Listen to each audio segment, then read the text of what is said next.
Hey guys, this is Anthony Morganti. I am MrPhotographer.com. In this video, I'm going to take this crazy image and I'm going to process it in Luminar 4, and we're going to end up with something that looks like this.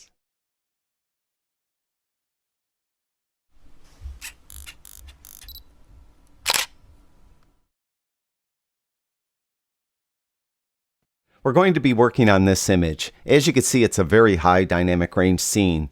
There's some very bright areas and some very dark areas. It's been my experience that scenes like this are at times, for some applications, very difficult to process. So picking this image to process in Luminar 4 should give us a really good indication of how good Luminar 4's processing engine is. Now, if you'd like this image to practice on your own with any application, you don't have to have Luminar 4. You could download it for free. I'll have more details about all that at the end of the video because I really want to get into working on this image. Now, I'm working on the beta version of Luminar 4. The final version, when it is released, may look a little different, but from what I understand, this is really close to final, what it's going to be. And if you're familiar with Luminar 3, Luminar 2018, and so on, they've changed Luminar 4, whereas those older versions of Luminar were filter-based applications. This is a task-based application. Now, it still has filters, but they're different in that with the filter-based applications of Luminar 3, Luminar Flex, and earlier versions, they were you were able to add more than one filter on the image. So if you wanted to add 3 like denoise filters on the image, you could do it. You could still do it with Luminar 4, but you have to put them on their own individual layer. You cannot do them all on the same layer. The second difference is Luminar 3 had like 53 or 54 filters. There's not that many filters in Luminar 4, mainly because many of those filters that were in Luminar 3 were repeating themselves. They overlapped. They basically did the same thing, just had different names. So they kind of eliminated some of that clutter, so they simplified it a bit. Now, if you have an investment in Luminar 3 and you have a lot of Luminar looks you may have purchased or you created yourself, don't worry. They'll still work in Luminar 4. For example, if I click on looks here, I have my presets pack that I sold. And let's just go to clear and colorful. And if I click on that, you'll see that it gets applied to the image. And then over here on the right, you'll notice there's this little like briefcase, and it's called depreciated. And if I click on that, you can see there's all the filters that I used that are no longer in Luminar 4, but they still work fine when you use a preset or a look. Looks and presets are the same thing. So they're there. So let's go to history. And we'll go back to the original file, and you can see that briefcase disappears. So don't worry if you have an investment in previous versions look package or preset package, they'll work fine. All right, let's get to processing this image. Now over here on the right, the way it's laid out, at the top you have layers. Below that you have canvas. Now inside a canvas, you have lenses and geometry. Why they put it there, I'm not sure. To me, that should be under essentials. But it's here. You also have the crop tool, the erase tool, and the clone and stamp tool.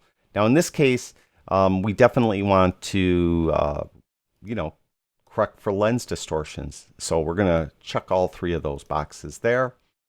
Below that, we have the Essentials tab. These are filters that they think you'd use on most of your images. Below that is Creative, and those are creative filters, things you could do something special to your image, like replace a sky, add sun rays, and so on. Below that is Portrait, and I've done videos on that. And below that is the Professional tab, and these are what they consider to be professional filters.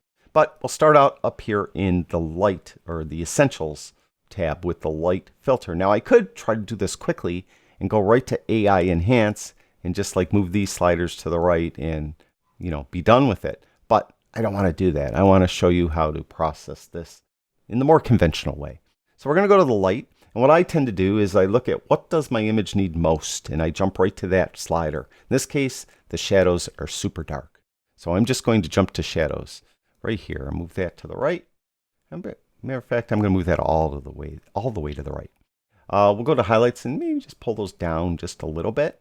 Typically, I don't like to do contrast or exposure right away. What I do now usually is white balance once I get it more flatter looking, whereas before it had that really dark area and bright area.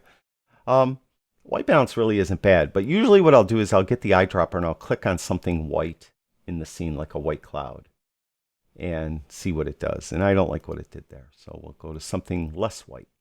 And really, to tell you the truth, I liked it as shot. I also could choose any of the,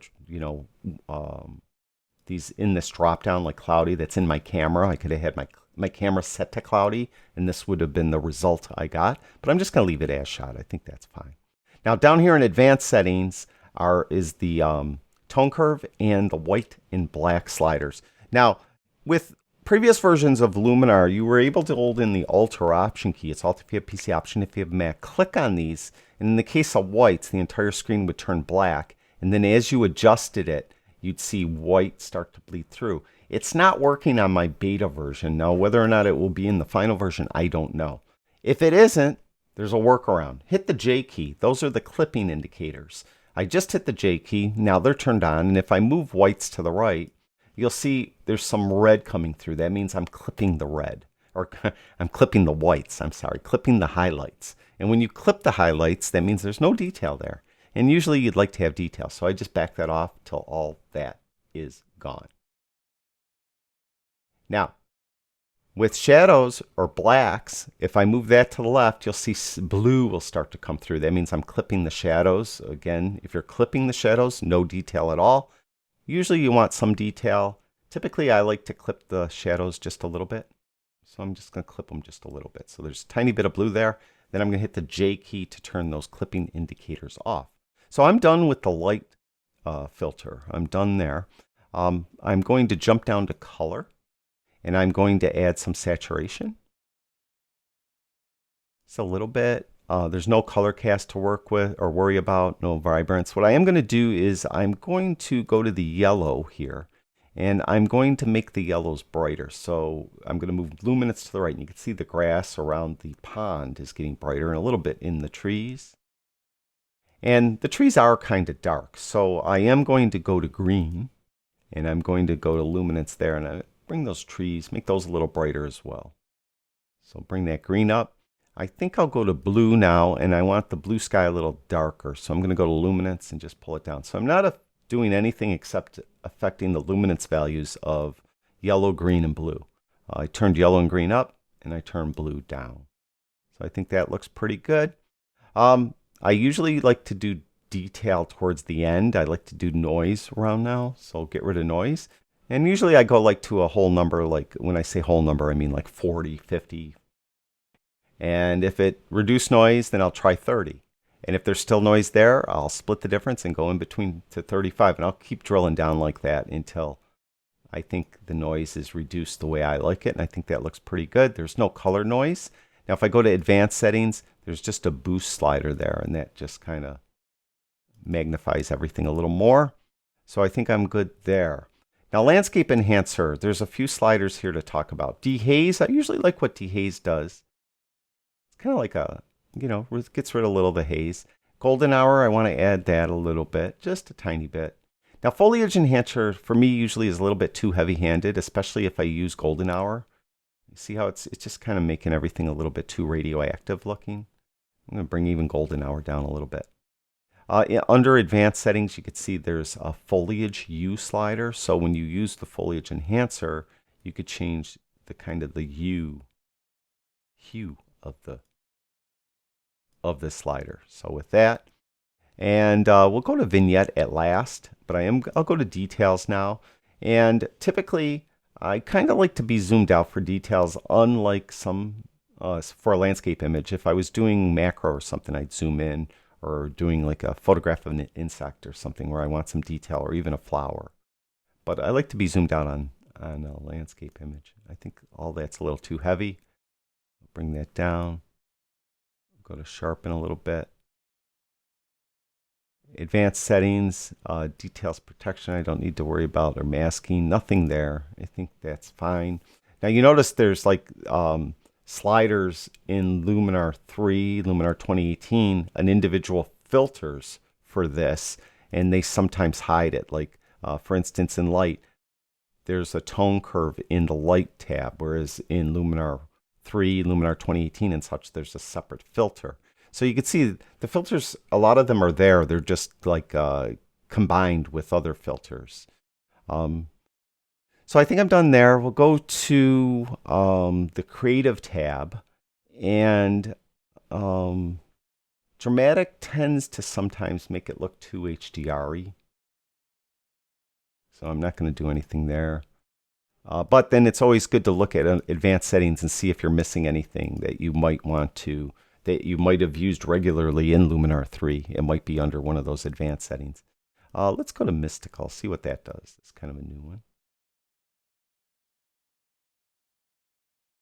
It kind of just adds a little kind of blur to it. I kind of like that. A little bit, not much. No texture overlay, no glow, film grain. Now there's the Portrait tab. Of course, we're not going to do anything there. The Professional tab, I don't think I really need to do anything there. I think I'm done. We'll go right to the Vignette. And I'm going to just give a little bit of a dark vignette like that. Yeah,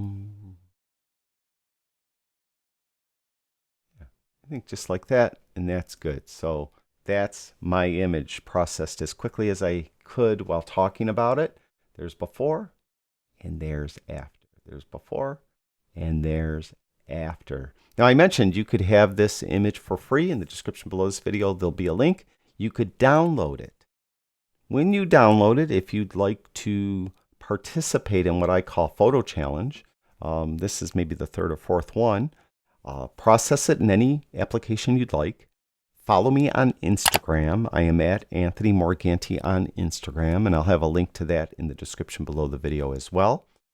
And then post your image to your Instagram, but tag me in it, and then I'll share it in my Instagram story. In order for this to work, your Instagram must be public. If your Instagram is private, I will never see it, and I won't know you did it. So make sure you have a public Instagram. Now, while you're down there getting this image, if you could do me a favor and subscribe to my YouTube channel, and make sure you click on that little bell so you get updates. And if you like the video, please give it a thumbs up. If you know of anyone that would benefit from watching this video, please share it. And that's it. Thank you very much for watching my videos. I really do appreciate it. I'll talk to you guys soon.